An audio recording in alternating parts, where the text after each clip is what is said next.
اگر اس میں seniority list کے حوالے سے کوئی مزید چیزیں دیکھی جاتی ہیں تو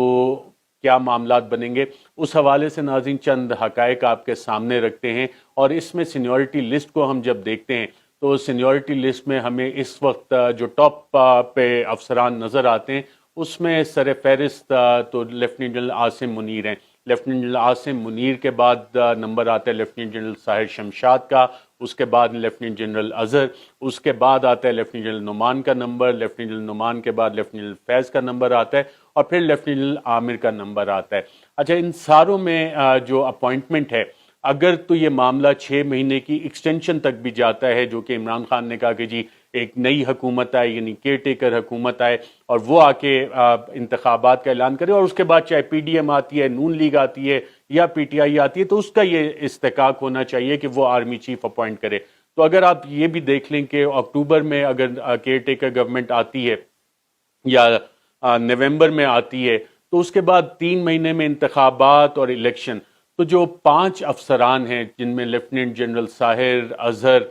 لیفٹیننٹ جنرل فیض اور لیفٹیننٹ جنرل عامر، یہ اپریل 2023 میں ریٹائر ہوں گے، تو وہاں تک بھی یہ مارجن ہوتا ہے، لیکن اس میں ایک ریٹائرمنٹ آ رہی ہے 27 نومبر کو، وہ ہے لیفٹیننٹ جنرل عاصم منیر کی۔ اگر تھوڑا سا ایک بریف پروفائل پہ ناظرین ان تمام افسران کے نظر ڈالیں تو صورتحال مزید واضح ہو جاتی ہے۔ لیفٹیننٹ جنرل عاصم منیر اس وقت سینیورٹی لسٹ پہ سب سے ٹاپ پہ ہیں، اور ان کی جو ڈیٹ آف ریٹائرمنٹ بتائی جا رہی ہے، پتہ نہیں کتنی اوتھینٹک ہے کہ نہیں، لیکن اکثر لوگوں کا یہ کنسنسس ہے کہ ان کی ڈیٹ آف ریٹائرمنٹ بنتی ہے 27 نومبر، لیکن ایک دو دوستوں نے مجھے بتایا کہ نہیں، شاید یہ دسمبر تک چلی جاتی ہے، 29 نومبر کے بعد بھی، لیکن جو ابھی تک ڈیٹ سامنے آئی ہے جس پہ زیادہ تر لوگ متفق ہیں وہ 27 نومبر 2022، یعنی جنرل قمر جاوید باجوہ کی ریٹائرمنٹ سے 2 دن پہلے۔ تو اب سوال یہ بنتا ہے کہ لیفٹیننٹ جنرل عاصم منیر جو اس وقت top of the seniority list ہیں، اگر ایک ہفتہ پہلے بھی موو ہوتی ہے سمری، یا جس طرح عمران خان صاحب نے جنرل باجوہ کو اگست میں ایکسٹینشن کا اعلان کر دیا تھا، اور شہباز شریف سپٹمبر میں اعلان کرتے ہیں، اکتوبر میں اعلان کرتے ہیں، یا نومبر کے پہلے 1-2 ہفتے میں اگر اعلان کرتے ہیں، تو لیفٹیننٹ عاصم منیر کا نام کیا اس سمری میں شامل ہوگا؟ اور اگر شامل ہوگا تو وہ ٹاپ پہ، یقیناً ٹاپ پہ ہوں گے۔ اور lieutenant general Asim Munir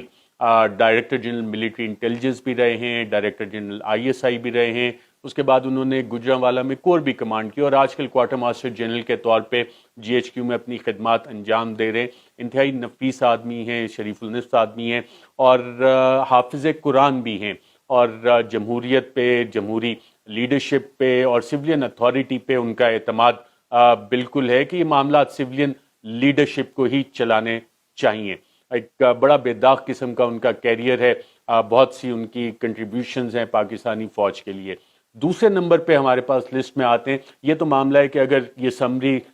September, اکتوبر یا نومبر کے شروع میں جاتی ہے تو lieutenant Asim Munir top of the list ہیں، کیریئر بھی ان کا انتہائی شاندار ہے، جو ان کی شخصیت، جس شخصیت کے وہ مالک ہیں، حافظ قرآن بھی ہیں، وہ بھی بہت سے لوگوں کو امپریس کرتی ہے۔ دوسرے نمبر پہ ناظرین نام آتا ہے لیفٹیننٹ جنرل ساحر شمشاد کا۔ لیفٹیننٹ جنرل ساحر شمشاد صاحب انتہائی اچھے آدمی بھی ہیں، اور ڈائریکٹر جنرل ملٹری آپریشنز بھی رہ چکے ہیں۔ ڈائریکٹر جنرل ملٹری آپریشنز کے علاوہ جو ایک امپورٹنٹ اسائنمنٹ ان کے پاس تھی وہ چیف آف جنرل سٹاف کی تھی، اور چیف آف جنرل سٹاف کا عہدہ جو ہے پاکستان کی فوج میں کہا جاتا ہے کہ ڈائریکٹر جنرل ملٹری آپریشنز اور چیف آف جنرل سٹاف یہ نرو سینٹر کی حیثیت رکھتے ہیں، اور انٹیلیجنس کے معاملات، انفارمیشن کے معاملات، آپریشنل معاملات یہ سارے دیکھتے ہیں۔ اور اس کے بعد ان کی تعیناتی ہوگی بطور کور کمانڈر راولپنڈی، جہاں پہ ابھی تک یہ اپنی خدمات انجام دے رہے ہیں۔ لیفٹیننٹ جنرل ساحر شمشاد نے تقریباً اسی سال اپنے ایک پرانے اسکول کا دورہ بھی کیا، اسلام آباد model college for boys F84، اور وہاں پہ جو اساتذہ تھے ان کے ساتھ جو ان کی انٹریکشن ہوئی، جو باقی کولیگز کے ساتھ ان کی انٹریکشن ہوئی، اس سے بہت سے لوگوں نے ان کا بہت اچھا تاثر لیا۔ فوج پاکستان میں بھی ان کی بہت عزت کی جاتی ہے۔ مجھے یہ بتایا گیا کہ ان کا جو فارم ہے اس میں نیکسٹ آف کن میں لکھا گیا ہے پاکستان آرمی، سندھ ریجیمنٹ سے ان کا تعلق ہے، اور پوری طرح کمیٹڈ ہیں اپنے پروفیشن کے ساتھ۔ اس کے بعد ناظرین نام آتا ہے لیفٹیننٹ جنرل اظہر کا۔ لیفٹیننٹ جنرل اظہر عباس اس وقت چیف آف جنرل سٹاف ہیں، اور چیف آف جنرل سٹاف کے عہدے سے پہلے یہ کام کر رہے تھے بطور corps commander Rawalpindi. Lieutenant Azhar Abbas کی ریپوٹیشن پاکستان آرمی میں ایک انتہائی اچھے، ایماندار، آنیسٹ اور اسٹرکٹ آفیسر کی ہے، who goes by the book, who goes by the rule, اور نو نانسنس ٹائپ ان کا ایٹیٹیوڈ ہوتا ہے بہت سارے معاملات پہ. And once a task is assigned to ہم، ہی میک شیور کہ وہ والا کام جو ہے مکمل ہو. پاکستان انڈیا کی جو کشیدگی ہوئی تھی اس میں بھی جس امپورٹنٹ پوزیشنز پہ تھے اسے ریزالو کرنے میں کافی اہم اور کلیدی کردار انہوں نے ادا کیا. لیفٹیننٹ جنرل اظہر عباس کے بعد ناظرین سینیورٹی لسٹ پہ جو نام آتا ہے وہ آتا ہے لیفٹیننٹ جنرل نعمان کا. اور لیفٹیننٹ جنرل نعمان ناظرین اس سے پہلے پروموشن سے پہلے اپنی آئی ایس آئی میں ڈائریکٹر جنرل انالیسس کے طور پہ کام کرتے رہے. اس کے بعد ان کی ایک اہم تعیناتی ہوئی جو بطور کور کمانڈر پشاور تھی، جو پورا آپ کا ویسٹرن بارڈر اور خاص طور پہ جو لا اینڈ آرڈر کے معاملات تھے اس دور میں انہوں نے وہاں پہ نہ صرف ڈیولپمنٹ کو دیکھا بلکہ کاؤنٹر ٹیررزم آپریشنز جو ہے اس میں بھی باقاعدہ اس چیز پہ کو دیکھتے رہے. اور بطور D G analysis I S I جو انہوں نے کام کیا، جو ان کا پرسپیکٹیو ہے اس حوالے سے وہ انتہائی اہم ہے. اور اسی وجہ سے جو ان کی اکیڈیمک انڈرسٹینڈنگ ہے، جو ان کی آپریشنل انڈرسٹینڈنگ ہے معاملات کی، آج کل پریزیڈنٹ این ڈی یو کے طور پہ کام کر رہے ہیں. لیفٹیننٹ جنرل نعمان کے بعد ناظرین نام آتا ہے لیفٹیننٹ فیض حمید کا. لیفٹیننٹ فیض حمید جنرل باجوہ کے چیف آف سٹاف بھی رہ چکے ہیں، جی او سی پنو عاقل رہ چکے ہیں، ڈائریکٹر جنرل کاؤنٹر انٹیلیجنس رہ چکے ہیں آئی ایس آئی میں. اس کے بعد director general I S I, D G I S I بھی رہے ہیں. اور پھر انہوں نے کمانڈ کی بطور کور کمانڈر پشاور، اور کور کمانڈر پشاور سے پھر انہیں تعینات کر دیا گیا کور کمانڈر بہاولپور. ان کے دور میں جو ایک سب سے انٹرسٹنگ چیز ہوئی تھی، اور پھر انہوں نے کابل کا دورہ بھی کیا اور وہاں پہ چند انہوں نے کمنٹس دیے تھے جو کہ انٹرنیشنل ہیڈ لائنز بنی. اور کہا جاتا ہے کہ lieutenant Faiz Hamid on the job ہوتے ہیں، کوئی بھی معاملہ ہو اگر کہیں پہ پھنس جائے تو he has a solution to every problem, اور وہ اس کا سولوشن نکال لیتے ہیں. لیفٹیننٹ فیض حمید کے بعد ناظرین نمبر آتا ہے لیفٹیننٹ جنرل عامر کا. اور لیفٹیننٹ جنرل محمد عامر اس وقت پوسٹڈ ہیں کور کمانڈر گجرانوالہ کے طور پہ، اور اس سے پہلے امپورٹنٹ اسائنمنٹس پہ تعینات رہے ہیں. ماضی میں یہ سابق صدر آصف زرداری کے ملٹری سیکرٹری بھی رہے ہیں، جس طرح ایک دور میں سابق chief of the army staff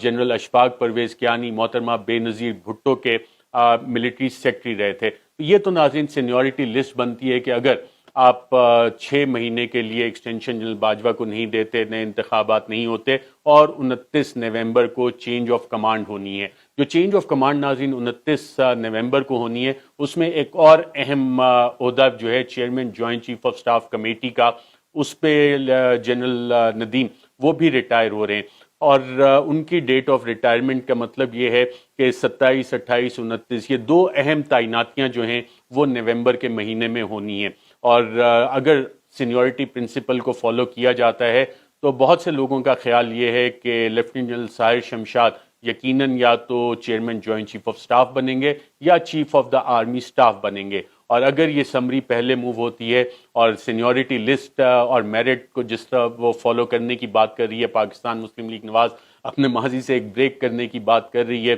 اتحادیوں سے بھی انہوں نے مشورہ لینا ہے، تو لیفٹیننٹ جنرل عاصم منیر کے بارے میں کہا جا رہا ہے کہ وہ chief of the army staff بننے کے ایک سٹرونگ کنٹینڈر بھی ہو سکتے ہیں. لیکن اگر اس میں سینیورٹی لسٹ اور 1-2 دن کو آگے پیچھے کر کے سمری موو کی جاتی ہے اور ان کا نام اس میں شامل نہیں ہوتا، تو پھر جو میں نے آپ کو معاملات بتائے ہیں کہ سینیورٹی لسٹ میں کون کون آتا ہے وہ چیزیں ہمیں دیکھنا پڑیں گی کہ وہ تعیناتی کس طرح سے ہوتی ہے.